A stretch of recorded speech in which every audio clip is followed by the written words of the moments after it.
All right, so let's talk about some of the mechanical approaches. So the drone-free removal is kind of nice. That's either the green board, the green frame you put in there, let them do their thing. I actually find it more effective on deep equipment to put a medium frame, put in slot 2 or 7, slot 2 or 9, 10 frame or 8 frame. I found when I put green frames in, they just don't seem to draw. Some hives won't draw on green frame at all. They just don't like it. I mean, I put new wax on it, drop it in there, nothing. 2 weeks later, nothing. And I drop a medium frame in there. I come back 5 days later, and they're almost completely drawn across the bottom. And then I can come in and slice it off. And once they cap the drone brood that's in there. So that's, and the chickens, if you have chickens, they really like drone brood. They're all breeds. Screen bottom boards, the mites obviously fall off the bees occasionally and they go through the screen. They can't get it back up. You put a sticky board down there, they can't crawl away. If you use a screen bottom board, my recommendation is that's as you walk up to the hive, what's the first thing you do? Okay, just kind of look at the hive. What's the activity? What's the next thing you do? Maybe you look at your notes and go, this is what it was last time. I had a marked queen. I had brood. I had the eggs larva. Okay, great. What's the next thing you might want to do with a screen bottom board? Pull it out and look at it first. Okay, you can start to see, what's my mite count on my screen bottom board. I can also see where the brood is in the nest just by the wax cappings that are in that line underneath that particular frame. So you got a lot of things that you can learn from a bottom board. So that works out well. In some of my findings, if you run the screen bottom board low, that gap across the back, I think that's not good. I think that's not good because other critters can get in and they're feeding off the bottom.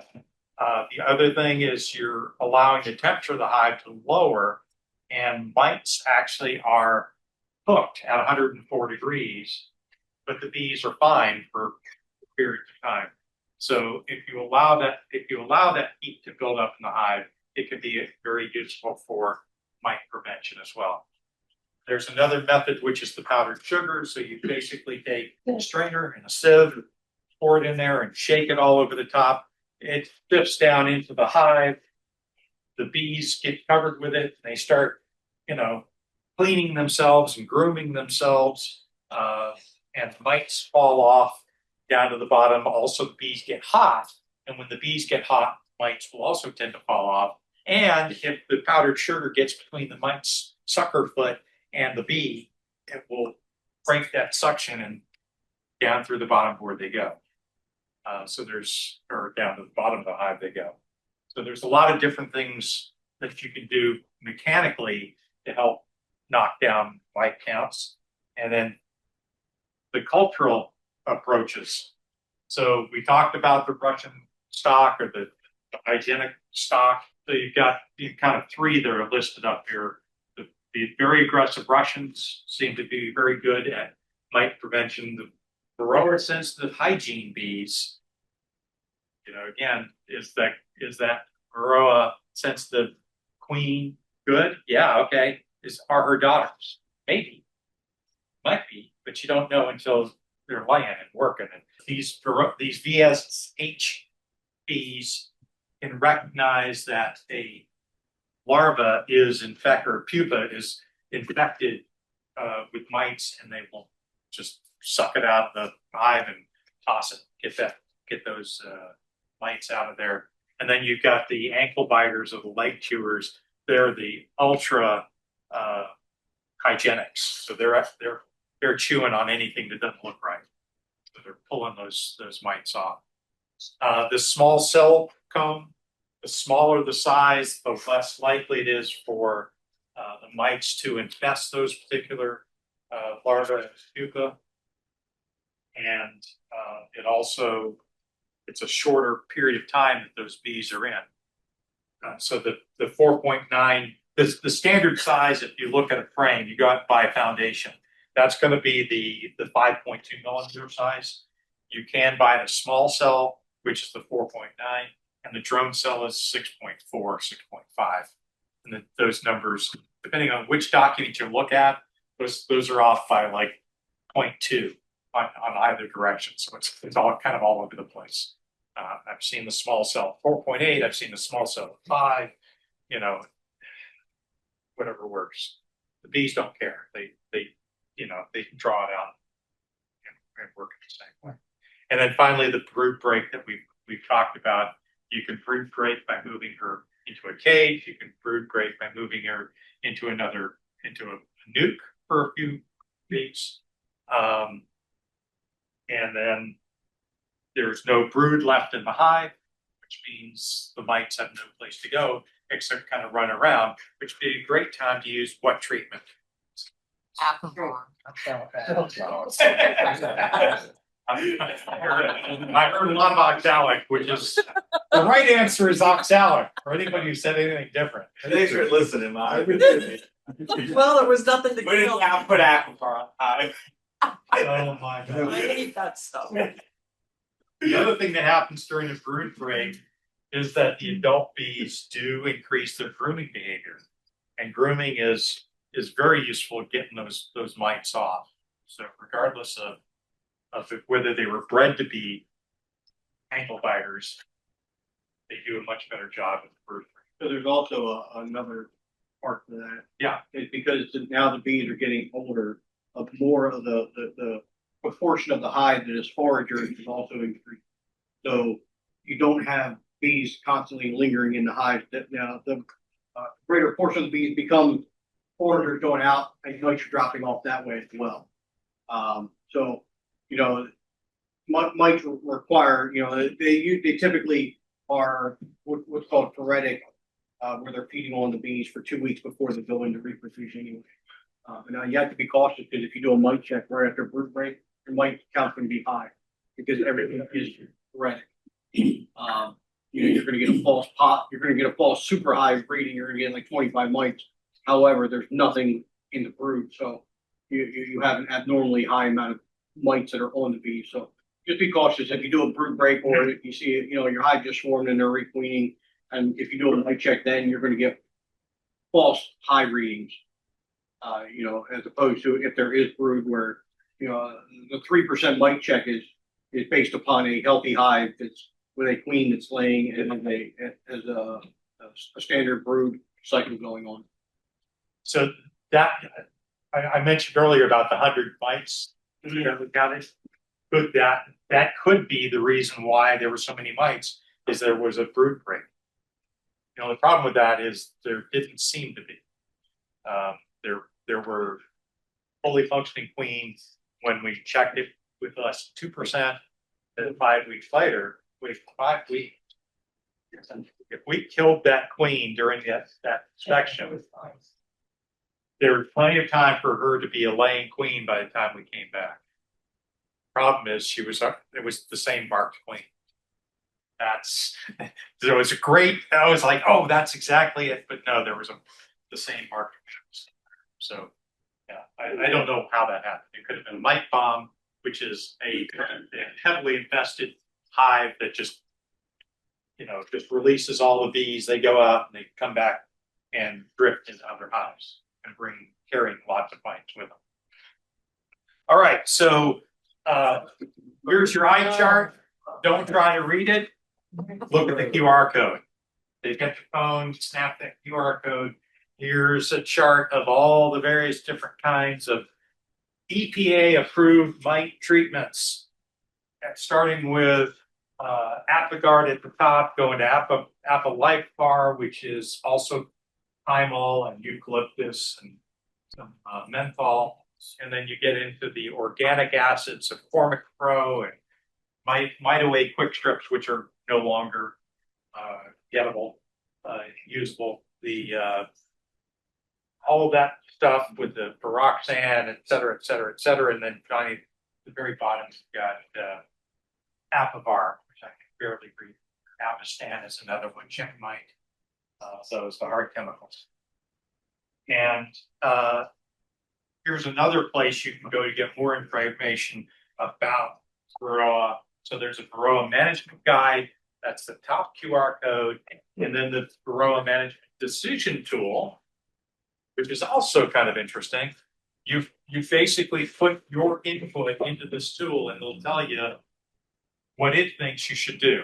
Again, take it with a grain of salt. You know, we think you should use something you've never used before. Oh, okay, use something. Just don't, you know, you got a 6% bite count. Use something. You know, more than a blowtorch. All right, and these slides will be available up on the website. And then here's the chart from Man Lake, basically the same as the other one, just a little bigger that you might be able to print out. All right, then our next thingy I'm going to do is this is from. Have good computer to do this. So this would be, yeah, this is Robbins. You got it.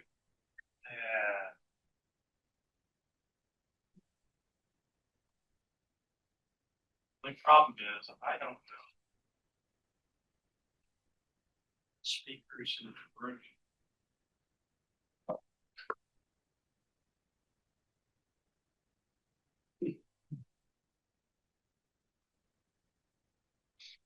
So when we saw Robin at the VCA, George and I were talking about how we were looking for somebody at the club that could do a sugar roll. And I put a Facebook post up, nobody responded. And Robin said, I'll send you some videos. So this is what she sent to me.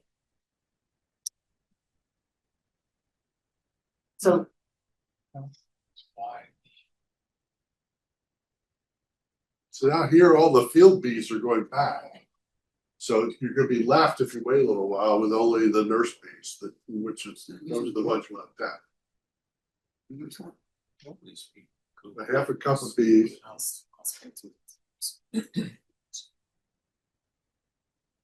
I don't know why the volume is. But you get a visual. So it's very similar to an alcohol wash where who's collecting them. This is the sugar shake. This is the sugar roll. In fact, it's exactly the same. It's the same with the alcohol wash. The only difference is Yeah. using sugar instead of alcohol. Powdered sugar. This doesn't kill them. It's tastier. Well, Yes, that's her point, is if we could hear it, and there's also, did you put up the document where she compared the two? no, but She said that this is cruel because it's not killing them here and you can put them back on in. She says, but essentially it's providing them a slow, horrible death. it doesn't kill it. Yeah, the sugar roll kills Wow, them in look at about that. a few days, whereas the alcohol kills them in a couple of Instantly, seconds. yeah, Yeah. She's in trouble. so. Poor little mite.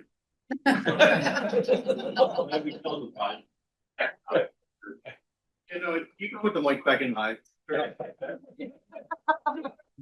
They're less harmed by the sugar than the bees are. So basically, it's almost the same thing, only one you're killing the bees instantly, the other you're killing the bees slowly over time. This is the most important thing, is how to do your alcohol wash. Yeah. So That's true. there we go.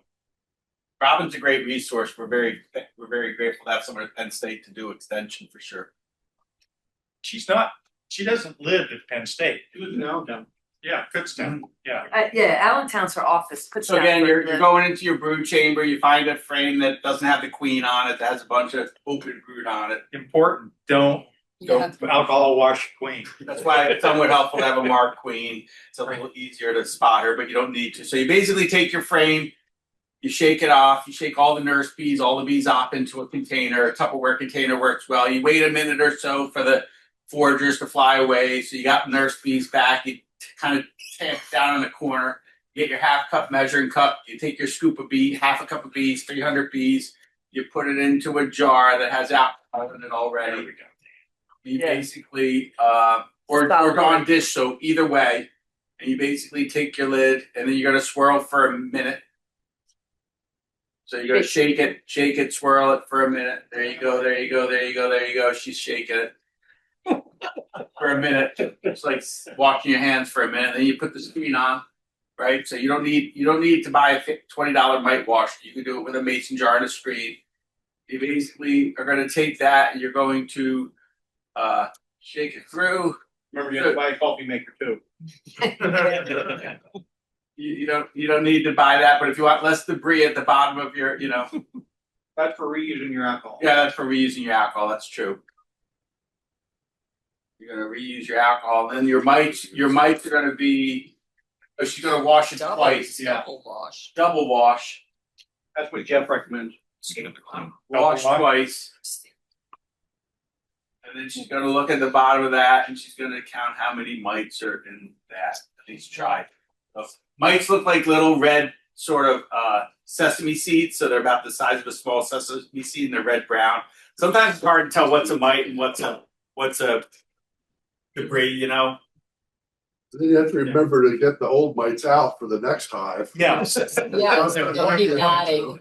No, and if your mite count is 2 or 3, it's not worth sitting there arguing with your neighbor about whether or not you have 2 mites or 3 mites. It doesn't. Yeah. But a couple of really good points there. One is clean, get the mites out, or make sure you count how many mites were in before you start the next wash, so that you're not, if I did the first hive, I had 3 mites. I did the second hive, I had 6 mites. I did the third hive, I had 9 mites. Oh my gosh. Well, you didn't take the mites out, you just kept counting them over again. So yeah, that certainly can happen.